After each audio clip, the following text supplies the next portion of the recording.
for you. All you have to do to make sure you don't miss out on any new videos is hit that like and subscribe button. We really appreciate it if you leave a comment below and you just tell us really what you want and just what you want us to film about, because although we do our weekend previews and our weekend debriefs, they are compulsory. We do like to know what you want us to film, so leave a comment below. Hello everyone and welcome along to your Formula 1 Turkish Grand Prix weekend preview. On the phone we're joined by Charlie. Hello Charlie, how are you today? Hello Jack, welcome everyone to the weekend preview for the Turkish Grand Prix. Hello, yes, so we're just gonna to start off with, we're gonna read out the provisional 2021 Formula 1 calendar. It stands at the moment as 22 races, but Formula 1 hopes to extend it to 23 by the end of this year. So we first of all, on the 21st of March, we go to Australia. That's followed straight away by Bahrain on the 28th of March. All being well, we then go to China, which will be on the 11th of April. The 25th of April is yet to be decided in replacement of the Vietnam Grand Prix. 9th of May we go to Spain. That's followed by Monaco on the 23rd of May. And then we go to Azerbaijan on the 6th of June. Canada on the 13th of June. France on the 27th of June, and straight away after that will be Austria on the 4th of July. We then go to Silverstone on the 18th of July. 2 weeks later we head to Hungary for the 1st of August. Then we go on the annual 4-week summer break. Then it's the 29th of August is Belgium. That's the first part of the first triple header of the 2020 season. We then have the... We do then go to Zandvoort, Charlie, the Dutch Grand Prix. That's followed by, that's on the 5th of December. And then on the 12th of September, we go to Italy. And then the first ever flyaway triple header. It starts off on the 20th of September at Russia. We then go to Singapore for the 3rd of October and end at Japan on the 10th of October. We then go to the USA the 24th of October. That's followed by Mexico City on the 31st of October. Then Brazil at Sao Paulo on the 14th of November. Then it's the debut for the Saudi Arabian Grand Prix at Jeddah on the 28th of November. And then the season wraps up on the 5th of December in Abu Dhabi. Charlie, it's a very exciting calendar, isn't it? It is. So just reading out some of the races there. So I've just clarified that Australia starts the season off on the 21st of March, and then of course Bahrain will host on the 28th. And yeah, new race will be on the 28th of November, and that's in Jeddah, in Saudi Arabia. Very interesting calendar. But Charlie, we're set to have a new race that's gonna be in replacement of Vietnam. We've been asked, why has the Vietnam Grand Prix been dropped? It's actually because one of the key officials was arrested. So, unfortunately, we may never get a Vietnam Grand Prix. It is a shame, Charlie, and it's probably because of that one person's made a silly mistake, and it's cost Vietnam. It's cost them in tourism and in money and... yeah, and just advertising their country, really. And that's what it's set out to the world now. But the question is, what's the replacement for it? Where do we go? Talks about India going back to the Buddha International Circuit. South Korea's come up. It's really got to be somewhere in the Far East, really, or in the Middle East. Could be. I mean, a circuit that I'd consider, whether this will be on or not, is Yongan in Korea. Of course, they used to host a race there from 2010 to 2013, and that track, whilst I think a lot of people would say it's boring, I actually like that circuit. I'd say the middle sector is quite flowy, so you should get some good racing through there. Yeah, Charlie, I mean, Formula 1 doesn't have enough time to build a brand new circuit, does it? So we've got to use a circuit that we've already got. Possibly could could we go to? Is there a circuit in New Zealand we could use, or Fiji maybe?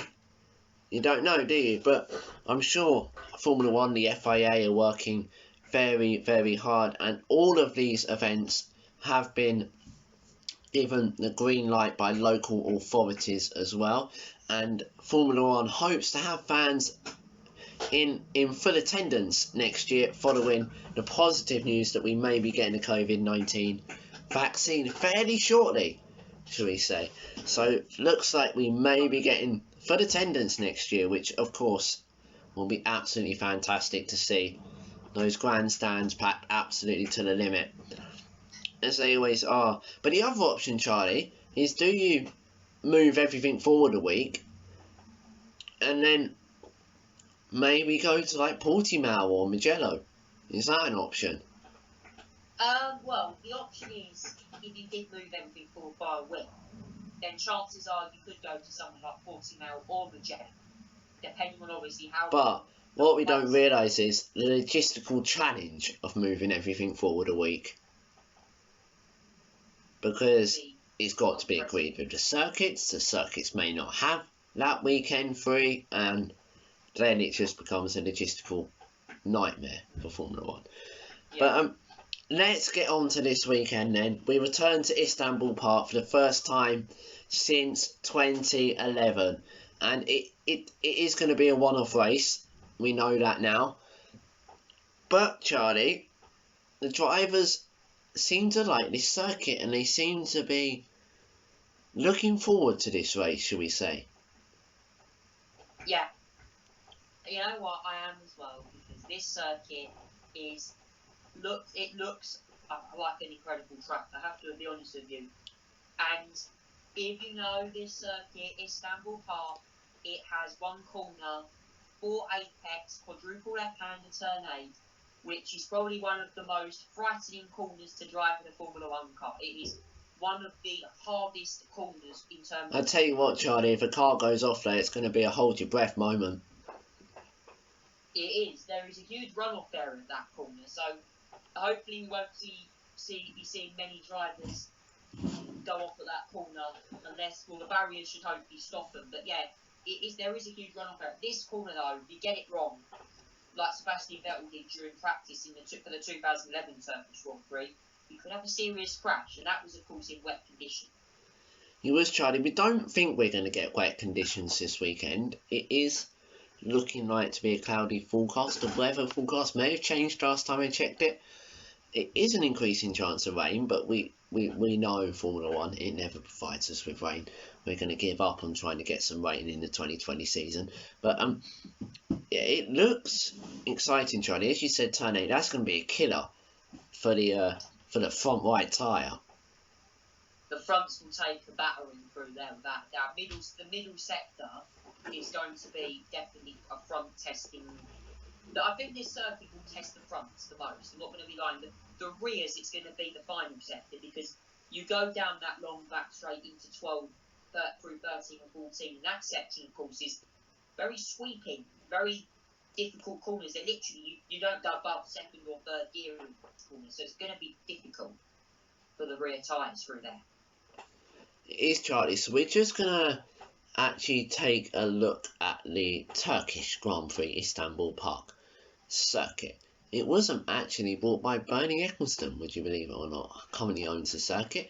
So you go into a 90-degree turn 1 from the start. That's followed by a long turn 2, followed by a pretty quick turn 3, and then again a 90-degree turn 4, and then a 90-degree turn 5, a quick kink of turn 6, and then a hairpin, a longish hairpin at turn 7. And then, as Charlie said, you got the quadruple corner of turn 8, which will be taken flat out in modern day Formula 1 cars. You then head up to turn 9 and out of turn 10. I believe that is going to be a DRS zone there, actually. Yes, there will be. There's a chicane, and that will be where the first, should I say, 2 DRS zones for this circuit? Actually, there is going to be 2 DRS zones on this. I think the second one's on the. I think the second one's on the main straight. If I'm correct. The second one is from the exit 14 into turn 1. Oh, okay. Yeah, so the main straight, yeah. Right. And then you go through a quick kink and then into the final section of the circuit. It looks pretty good going. I can't deny it. The main talking point though this weekend, Lewis Hamilton can take the 7th World Championship if he is not outscored by 8 points by Valtteri Bottas. That is going to be the main talking point throughout the weekend, and I'm sure he's going to get asked questions by it in the media. Yeah. But Charlie, the timing's very difficult this weekend. We have a 12:1 qualifying, a 10:10 race start because of the time difference and the light and the clocks going back and all of that kind of stuff. But it's going to be a fantastic race. It's Istanbul Park. It never has failed to deliver before. It will not fail to deliver on this occasion. No. Be sure not to miss it. It's the Turkish Grand Prix. Hello everyone and welcome to your Bahrain Grand Prix weekend preview, and it's great to be back filming a weekend preview again.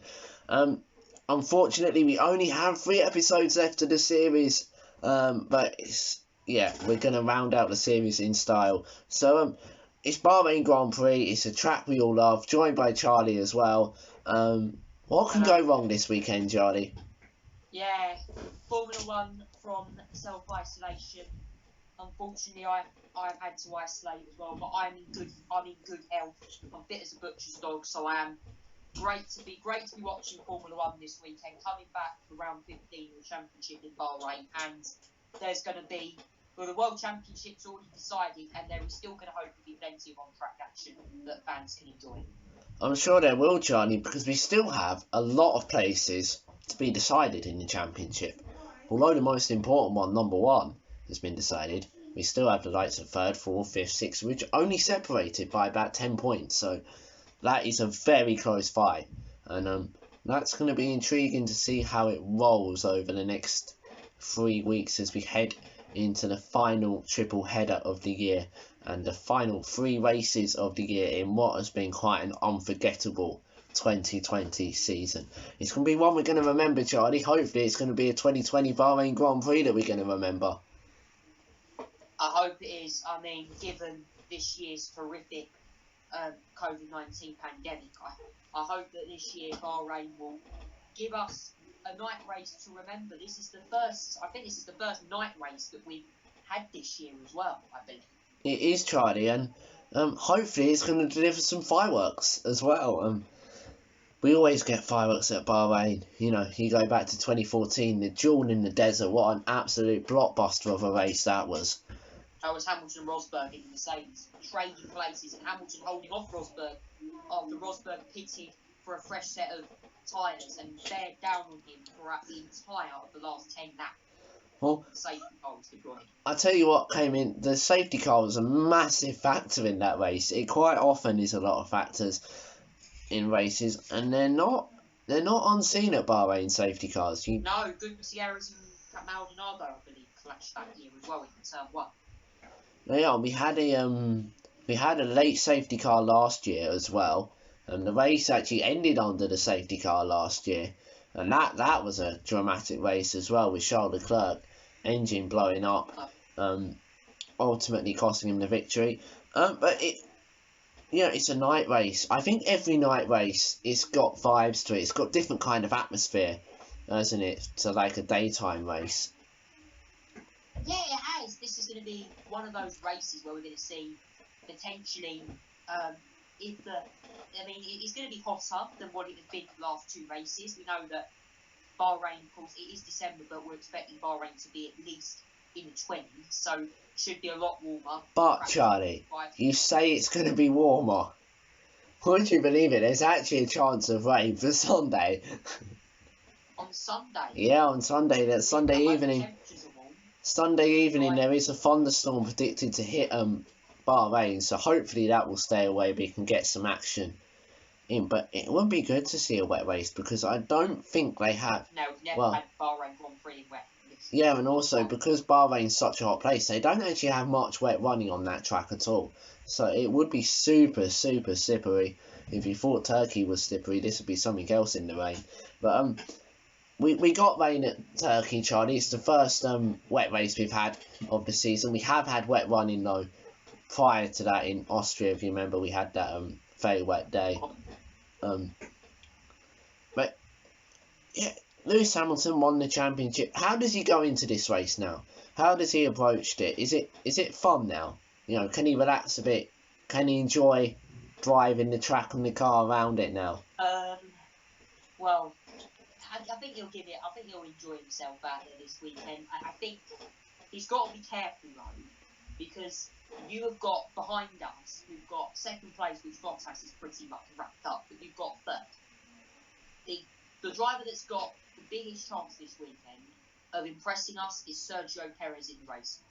He's got to score well this weekend. He's going to finish third. Well, we know that, but Max Verstappen currently occupies that third. If Verstappen has a few difficult races at the end of this season, and we all knew what happened in Turkey, he spun off behind chasing Perez. Verstappen could lose third in the championship, and what would that mean for his drive at Red Bull? What would it mean for his drive at Red Bull, Charlie? But do you know what? Perez has got something to fight for here. He's got his seat for 2021. Most importantly, we can't see him getting on the grid, unfortunately. It's a scratching head moment for Sergio. But what does he do? Does he sit out a year and come back next year? Bear in mind we could have another disrupting season next year as well. We hope not. But Formula One has said it is considering cancelling the season opener in Australia, which would obviously would be very upsetting. But if it has to be done, Charlie, and we still get 21 races in, or 22, then it has to be done, doesn't it? I think as well with next season, you've got potentially over 20 races planned. You're going to have to do a lot of travelling, and the teams and drivers will have to be tested non-stop next year. They're going to travel some flyaway races. We're looking at potentially flying to like Brazil. You've got flyaway races to like the Americas as well, in Mexico, Austin as well, in Texas, in the United States. Yeah, you're going to be doing a lot of these flyaway races. I agree, Charlie. It's going to be very tiring for the teams on what is just a really demanding schedule next year. We have our first ever flyaway triple header as well. Russia, Sochi, and then Japan. Well, and that's going to be a lot of traveling. Yeah, Russia, Singapore, Japan. That's it. Russia, Singapore, Japan.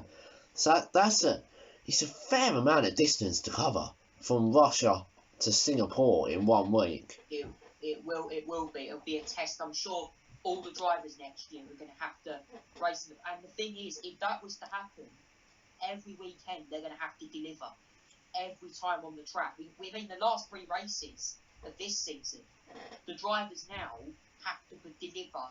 And it's not Hamilton who's already wrapped this up, but you've got to think Valtteri Bottas needs to have some good few races with Mercedes. I think the last in Turkey, he had a woeful weekend, spinning off 6 times in that race. Bottas, for me, if he has another woeful weekend, and I know he's contracted next year, Toto Wolff isn't going to want him at that team. But Charlie, also what you've got to look at, like you said, you've got to look at next season now. Do they take this time now to prepare for next season? Because Bahrain is only round 2 in the next season, so the track conditions won't have changed drastically. But like you said, they don't get much for time off. From Abu Dhabi to when we can see the predicted winter testings, only about 9 to 10 weeks. So it's not long. And obviously the global pandemic has played a massive part in the delay to the 2020 season, obviously finishing much later. And this weekend would have actually been the final race of the original 2020 calendar. Oh yeah, it would. Yeah, it would have been Abu Dhabi. And it is, Jack, as well. We had 2 races at Bahrain. We're not here this weekend on the international circuit. We'll end there at Bahrain again the other weekend, next weekend, because we're going to be racing on a brand new Alta track. So this is going to be a big. Bahrain is going to be a big test for the teams. I mean, this circuit, as we know, I've just been on the track, man. It's going to have 3 DRS zones. It is, Charlie. It's got plenty of room for overtaking this circuit.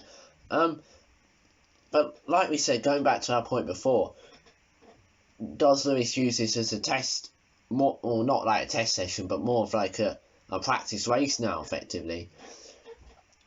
Because especially like going into the outer circuit weekend, we're not going to use the outer circuit again. It will remain to the Grand Prix circuit, but you can use that as a test to see how that circuit in speed is very similar to circuits like Monza and Silverstone. You can use that circuit to maybe see how the car's going to react in the on those fast circuits. Because bear in mind, we're going to be using the same chassis for the 2020 and 2021 season because of trying to cut costs. So it will be new engines, but the actual car itself will remain pretty much the same. It will just obviously be upgraded, and it will look slightly different. Don't get me wrong, front wings, that kind of stuff, it will look different, but the actual chassis of the car is going to remain the same. Exactly the same. Yeah, I think as well, Jack, when we look at next year's car designs, this is going to be big because we're going to have cost capping next year. So the teams are going to have to seriously think about their budget. Think about, these brake ducts are going to become distant parts. These parts will cost money to replace. And if the teams don't have enough money, they're going to struggle to get brake ducts. And also, Charlie, what we've got to look at is at the end of next season, we go into the next generation of Formula 1 cars. So they're going to have to be completely built from scratch. You can't take any parts from the old cars. I mean, I've seen them in wind tunnels, and they do look absolutely fantastic, and I can't wait to see them on track. It's a shame it's not happening next year, but we've got the joy of experiencing some W11s again, even though it will probably be renamed to W12. But yeah, and that car has just been a monster this year. It has Mercedes by far away. If we didn't see Pierre Gasly win the Italian Grand Prix, I reckon Mercedes could have equalled McLaren's record of 16 out of 17 wins from the 1988 season. You'll remember Ayrton Senna and Alain Prost dominating that year in a McLaren MP44, which Gordon Murray designed from the ground up. Well, Charlie, this is incredible. They would have done it if Hamilton wouldn't have got that controversial penalty. Mercedes this year have been incredible, if I have to be honest with you. Their car is just Lewis Hamilton, I have to say to him, he has done everything right this year. Even though he's had a couple of difficult weekends, he's bounced back, won race, scored loads of points. But Charlie, I completely agree, he's had difficult weekends, but those difficult weekends weren't all his fault. You know, the pit lane incident at Monza, the team told him to pit. If you're told to pit by your team, you're assuming that the pit lane's going to be open. You're not going to be looking at the red light, which, by the way, was in a ridiculous position. You'd expect that red light to be somewhere in the driver's side, not to exactly the left of them. Again, go back to Russia. He asked the team if he could do that. The team said yes. The first time, if they'd done it the first time, you'd like to think the FIA would have said, you can't do that, we'll let you off this time, but just don't do it again, that kind of thing. The penalties he's got have been rather harsh. The only penalty I completely agree with is the Alex Albon penalty in the first round. I do think that was a bit of a lunge, and it...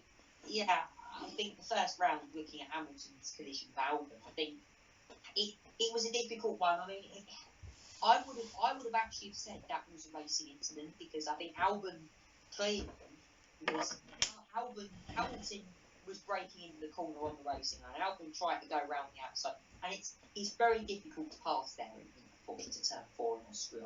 So it's interesting points, Charlie, because the problem I have with the FIA is that they're not consistent.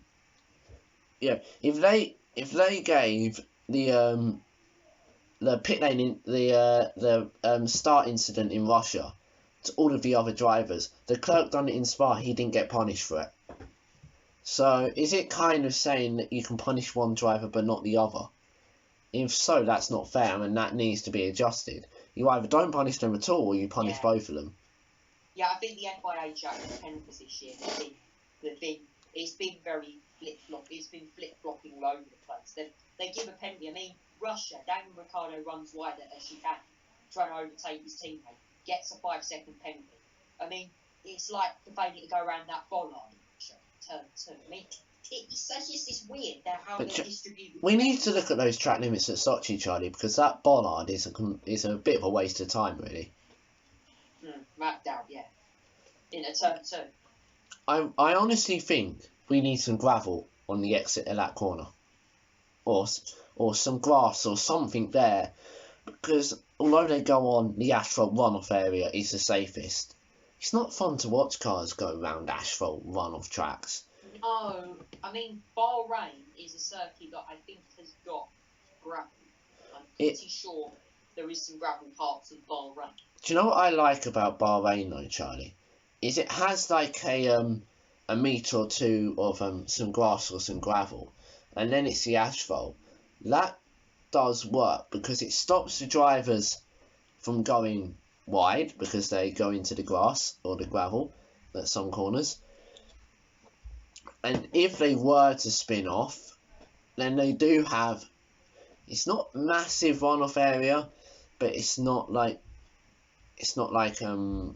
what's it like, Monza or Silverstone where the barriers, you know, if you go off at Silver. Track limits as well this weekend. I think especially turn 15 we're going to probably see some track limits around there, and I also think we could see some potentially on the exit of turn 3 maybe. I'm not sure where else they put track limits on. Yeah, I think they're going to put it on turn 4 and then turn 10. The exit of turn 13 actually has gravel there anyway, so if you go wide you're in the gravel, so that's not really a problem. But it's quite, other than that first corner and turn 10, it's quite a fast circuit, Bahrain. It's, you know, like you said, Charlie, 3 DRS zones, a lot of long straights, potential for overtaking. But one of the things I've seen come up this week, Charlie, is DRS making it too easy to pass? I was going to get that question from everyone, is DRS. I think the thing with DRS is, this will help the lower teams. I think the thing is, if we didn't have DRS, I think Formula 1 would be boring. People would be like, oh, there's no car. But Charlie, Was it perfect? You go back to like the 90s where they didn't have DRS and the racing was fantastic, every single race. I'm starting to wonder, do we get rid of DRS and make it, because then it's purely on the fastest car wins, doesn't it? DRS gives you an advantage. And let's go to Kemmel Straight, for example, going into the com at Spa. The straight's too long for DRS. If you use DRS, they're behind, they're ahead. So before you get to the braking zone at the chicane, you want to see cars going wheel to wheel through that chicane. So you either move the DRS back a bit and make it shorter, or you get rid of DRS there. Yeah, I mean, Kemmel Straight, you just mentioned, Jack, I don't know why there's a DRS zone, it's too long. I mean, you literally, if you're in the slipstream, you are going to, I mean, the thing is, you're just going to belt past it. On the first lap, though, up the hill into Lane Cop, out the top of Eau Rouge and Radion, we see lots of slipstreaming. Slipstreaming in Formula 1 cars gives you a run. I think a lot of people are concerned about following in dirty air, but drivers know they lose lots of time. And that, Charlie, is one of the things that's going to be sorted on the new generation of Formula 1 cars like we mentioned earlier. But, yeah, I don't know. First of all, when DRS came in, I was a massive fan of it, and I did think it was going to work. And in its time, when those cars, when it was hard to follow and it was hard to pass, DRS made it easier, but not too easy. Now, in cars, they just blast past each other. Maybe the DRS should be made a bit weaker, close the flap a bit more, that might make a difference, because the flaps seem very wide now when they open for DRS. It's interesting. The place I do think we should have DRS is on the front straight in Monaco, because let's face it, Monaco is ridiculously hard to overtake, and you do need DRS at Monaco. You do. Monaco definitely that. And I mean, Bahrain as well. We've got Bahrain's an example of really where to place. I'd say as well, Bahrain, you've got one coming in before now, so that should hopefully boost overtaking into that corner. If you're Lando Norris last year, you could overtake on the outside line. I think we've always had a DRS zone at Turn 4, for the past few years anyway. Because if you remember, Sebastian Vettel spinning on the exit of Turn 4 in 2019, ultimately changed the face of the race. But DRS as well, is it dangerous? You know, we've seen DRS failures causing massive accidents. You only got to go back to Monza last year in FP2. Was it 2018? I think. Yeah. Well, yeah, 2018. Ericsson had a massive crash down in the first corner. Into the Rettifidio. But yeah, I don't know. We've got DRS for the moment. It is something the FIA and Formula 1 are looking into. We will see you for the next video. Don't forget to like and subscribe this video. Until then, bye bye. Hello and welcome along to a new video. Before we start today, we'd like to send our condolences to the Maradona family. We were saddened to hear that this afternoon that we've lost a great sporting legend, and that football, and not just football but the whole sport, had lost a great personality. We hope you rest in peace, Diego, and we send our best wishes and our thoughts to your family and friends.